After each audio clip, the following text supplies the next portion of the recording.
Hi everyone and welcome to Joe Reviews. Are you new to drones or have you been thinking of purchasing one? I haven't had a drone since I had an Autel robotics drone about 7 years ago.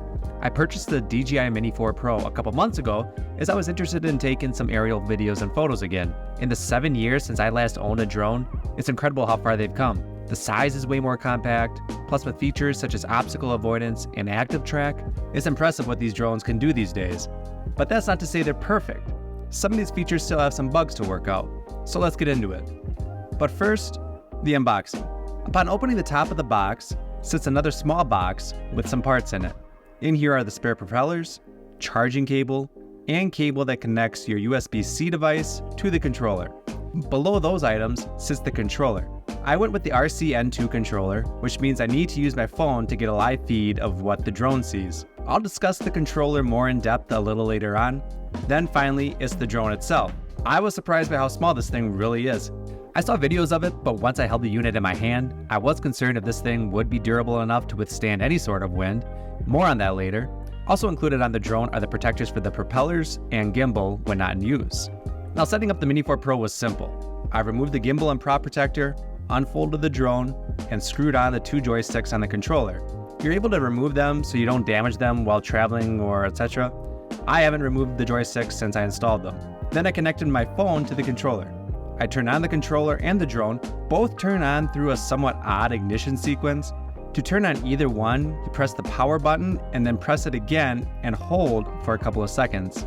The lights turn on and both will power up, then go to the DJI Fly app. I registered my drone first and installed the firmware update. Next, set the drone in a clear spot to take off, wait for it to connect to the satellites, and press the button for takeoff. That's about it. You're up and going within a few minutes of unboxing the drone. One thing I didn't catch was there was some packaging material surrounding the camera that I couldn't see. I kept getting an error message on the controller about it, but once I removed that, I was good to go. Now, before I get into what it's like flying the Mini 4 Pro, I wanted to take a minute to go over the controller. DJI offers this drone with two controller options. The one I have, as mentioned before, is the RC-N2, and then there is also the RC-2 controller with a built-in screen. However, the option with the controller with the built-in screen costs $200 more. This would have been nice to have, but I decided for me, and with how much I'll probably be using this drone, it's not worth the extra $200. If I knew I'd be using this drone multiple times per week for most of the year, I think then it'd be worth paying extra for the built-in screen. Then I won't have to pull out the phone holder on the controller, unplug the connector, plug it into my phone, and put my phone in the holder. It really only takes about a minute to set up, but it is a bit of a hassle to do this every time you want to fly. I won't have to deal with it if I went with the other controller. Otherwise, on the RC-N2, there are a couple of buttons up towards the top of the controller that control the gimbal tilt and then the shutter and record button. On the face of the controller is a button to switch between taking photos and video. There is also a customizable button. You can press and hold that button, then use the gimbal dial to zoom in and out. There's also a button that will pause the flight and also allow the drone to automatically return home, which is the place where it took off from. Then there's the flight mode switch. You can choose from 3 modes: cinematic, normal, and sport mode. Essentially, normal mode is, as the name describes, provides normal operation of the drone. The drone moves at a normal speed and utilizes the obstacle avoidance system to avoid hitting things. Cinematic mode is basically like normal mode in that it can utilize the obstacle avoidance system. The main difference is that speed is limited to allow for smoother video. Sport mode allows the aircraft to be more responsive to joystick movements and features increased speed. However, obstacle avoidance is disabled in this mode. Most of the time when I fly, I just have it in normal. Occasionally I'll try one of the other modes. If I want to get some great landscape shots, I'll use cinematic. Or if I just want to test out the speed of the drone, I'll try sport mode. One cool thing about the RC-N2 is the phone holder doubles as the antennas for the controller. So every time you pull out the phone holder, you're also bringing out the antennas at the same time. Also, both RC-2 and RC-N2 are equipped with DJI's 04 video transmission. This allows up to 1080p 60 frames per second feed at a distance up to 20 kilometers. That distance though would require a clear line of sight to the drone. Not sure who would be piloting a drone at that distance. I'm pretty sure your battery would give out before making it that far, but nonetheless it's impressive that the range can go that far. Okay, so I'll start off with covering what I think is one of the coolest features of the drone, Active Track 360. With this feature, you can select a subject and the drone will automatically follow that subject while at the same time avoid obstacles such as buildings, trees, and other objects. What's neat about this feature too is you can choose where the drone follows that subject, whether it be on the side or in front or behind. Plus, you can change the distance from where it follows from. To do this, simply drag your finger on the scroll wheel to instruct the drone on where to go. In my experience, this feature has worked out pretty well.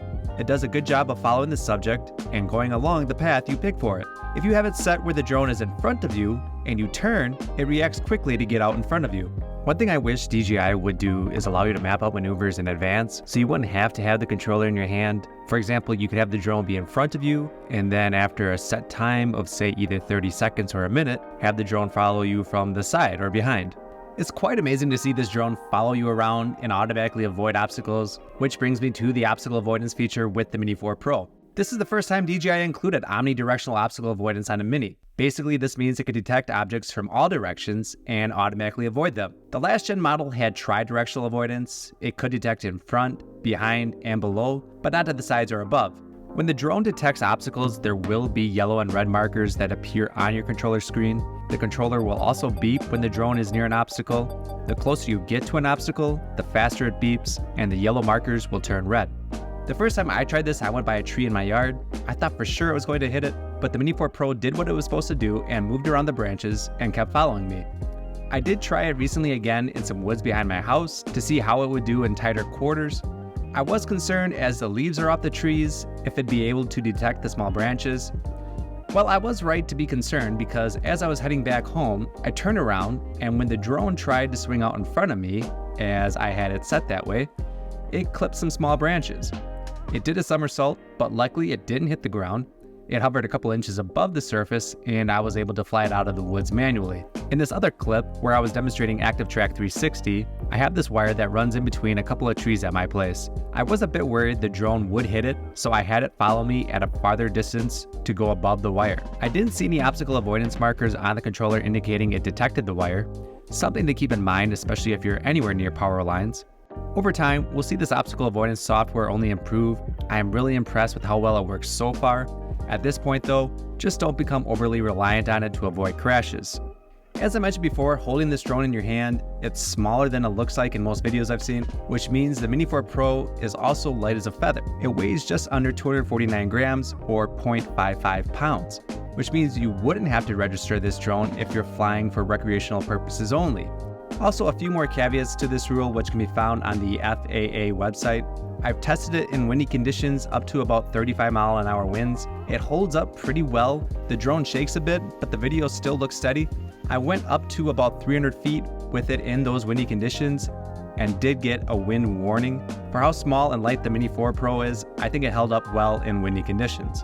Due to the Mini 4 Pro's compact size, it's really simple taking this drone anywhere. The remote and the drone can both fit in my sweatshirt pockets. Otherwise, if you have a backpack or any other bag to carry it in, it really won't take up too much space. It really is a great drone to take with you wherever you go. Now, the battery that comes with the drone provides up to 34 minutes of runtime, which really comes out to about 25-26 minutes before the drone wants to return home. DJI offers another battery with up to 45 minutes of runtime. This battery weighs about 43 grams more, which means you'd be required to register this drone since it brings the drone's weight above the 249 gram limit. Personally, I'll probably get this battery at some point in the future. The standard battery just doesn't provide enough runtime for me, especially since it usually takes a little bit of time to plan out your shots and see what looks the best before actually filming. Which now brings me to the tiny camera on this tiny drone. You can shoot video at up to 4K 60 frames per second in high dynamic range. You can capture slow motion shots at 100 frames per second. If you're someone who is a bit more advanced and likes to color grade their shots, you can shoot video in 10-bit D-Log-M. I haven't tried recording in 10-bit D-Log-M. There are some good videos online of people taking advantage of that feature. Their shots look amazing. I did have some nice fall video of the trees near me in full color that I wished I would have tested that feature out with. I'll have to try it again next fall. Personally, I just prefer to shoot video in normal mode and not mess around and post too much on it. These shots here, I didn't change anything with the color grade. I think the Mini 4 Pro takes great video without even having to do too many changes to it, which is what's great about the camera on this drone. It has more advanced features for people who typically use them and for people who just want to take great looking video without having to edit it. This drone can handle that task as well. The last thing I wanted to go over are some of the other cool smart features of the Mini 4 Pro. QuickShots provide an easy way to get a short professional looking shot on a subject. There are 6 QuickShots to choose from. Droney. In this mode, the drone flies backwards and ascends while locked on what you choose as the subject. Rocket. the drone will fly over the subject, stay locked on while ascending. Circle, as you can guess, in this mode the drone will fly in a circle while focused on the subject. Helix, this is similar to circle, however the drone ascends while circling the subject. Boomerang, this is probably my favorite shot. The drone will focus on the subject while going in an oval path. It will ascend as it starts flying and then descend while flying back. Asteroid, the drone will fly upward and backwards while taking a few photos and flies back to the starting point. It ends up looking like the shots from a planet when done. In addition to the quick shots, there are also master shots. These are automatic maneuvers the drone will make on a subject, similar to quick shots, however these shots last longer, around 2 minutes. Besides quick and master shots, you can also take a hyperlapse video and panoramas.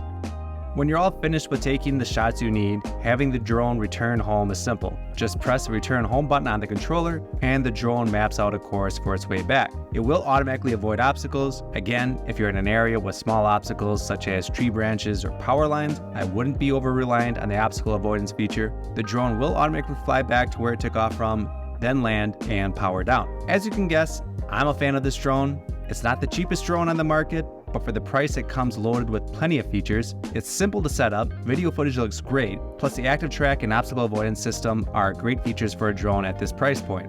I think the obstacle avoidance system still needs some improving on, and it'd be great to see a few more quick shots available. Other than that, I'd recommend this drone for anyone looking to purchase their first drone or upgrade from an entry-level drone. It has just the right number of features and options for beginners and more advanced drone operators in one small mighty unit. So that's it for my review. There's loads more features that the Mini 4 Pro can do. I just wanted to hit on the major ones. Let me know what you guys think about the Mini 4 Pro. Is this the best all-around drone in your opinion? Otherwise, thanks for watching and please subscribe. I'll catch you in the next review.